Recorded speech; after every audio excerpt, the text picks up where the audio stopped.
So let's get into this third song of the EP. The third song of the EP is called Resonance of Identity.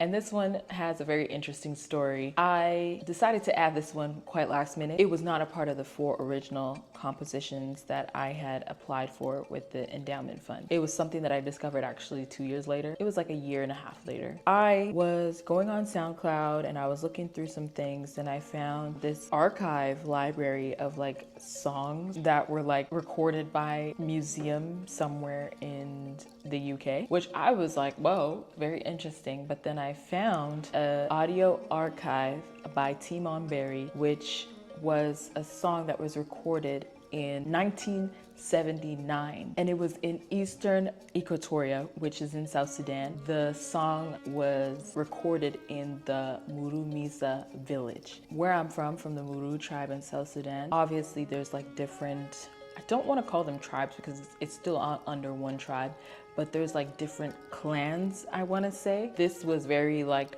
familiar to me, so I was like, oh, Murumisa, that's interesting. So I entitled this piece Resonance of Identity because there's 2 parts to it. Obviously this song is mainly about my identity as a Muru person from South Sudan, and then also the resonance of finding your identity and where you kind of fit in. But then also musically, this song is very saxophone focused, and that's why that's where resonance kind of comes in, because obviously there's a resonance in playing a saxophone because of the horn and way that it was manufactured, but then also there's a resonance of feeling comfortable in your identity and where you're from. Specifically, if we're talking, it's only saxophone, the sampled audio, piano, and it's very much meditative. I wanted this song to be very calming, very meditative. I wanted you to feel like you were in the village in South Sudan and experiencing like Muru culture, but in a very meditative and calming way. I really, really, really loved the audio, and the way that he was singing was kind of like lazy singing. It's kind of very much like you're not opening your mouth so much. It's very calm, it's very chill. But then also in the original recording, it was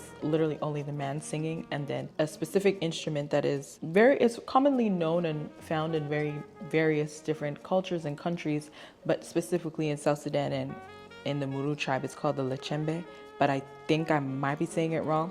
Any Muru people, if you know, let me know if I'm saying it wrong or right, but it's called the lechembe, and it's kind of like an instrument that you use with your fingers. I know other Latin American countries have this instrument, other countries in Africa also have this instrument, so I'm not saying that I'm claiming it that it's our own, but I'm just saying that it's a commonly known instrument. But it's just his voice in that instrument, and it sounds amazing. It's so beautiful, and that's why I was like, I need to make a song inspired by this audio archive. And then I had the idea of sampling it.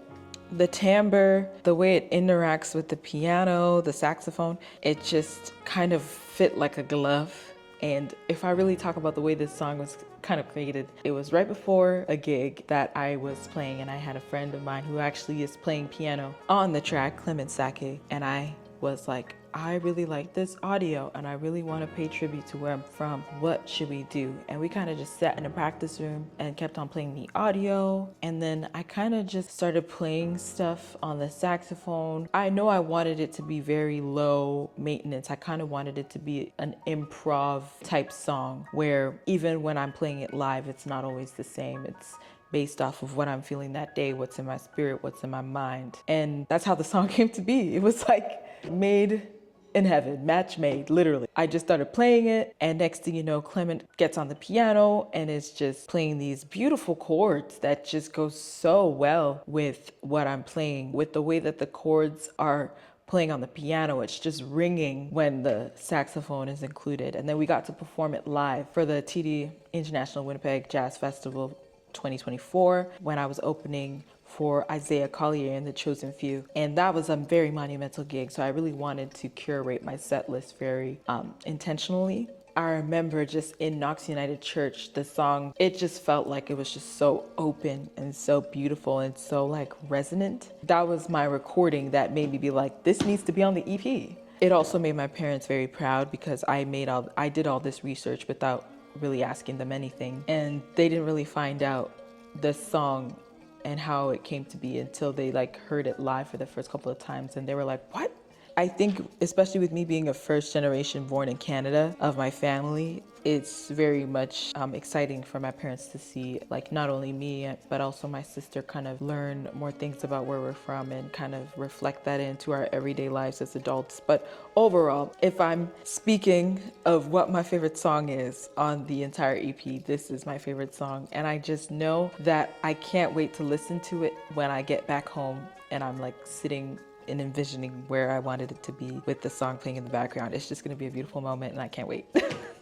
Well, that is the end of this Genesis Diaries episode. Stay tuned for the next one. Please like, comment, share, and subscribe, and take another listen now that you know the meaning of the song. It might just enlighten you and might also just let you realize that you can listen to the song in another light and in another aspect. And I'm very excited for the next chapter. But stay tuned for the next episode, and we'll see you soon. Much love. INGIA.